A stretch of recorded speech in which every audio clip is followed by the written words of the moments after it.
So over here to this picture, I have made certain edits, and let's say what you want to do is see before and after for this particular edit. In that case, you can simply go around and toggle this out to see before and after, just like this, by clicking on this little icon right here. So that's one straightforward way.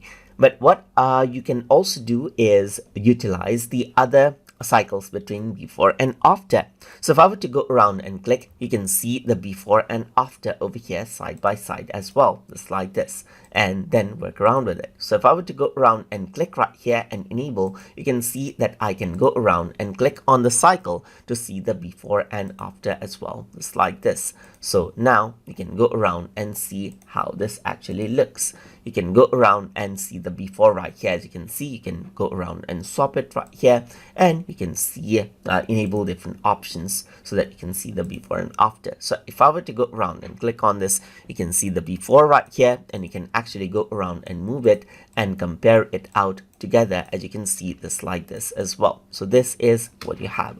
If I were to go around over here, you can also see the before and after just like this as well. So you can see the before and after side by side over here. Click on it again, and then you can see the before and after top to bottom just like this, as you can see right here. So that is what you have. Apart from that, you can go around and click, and now you can see the difference right here, before and after, top and bottom. Click on it again, and then it is disabled. And that is how you can toggle between before and after views inside of Adobe Camera RAW.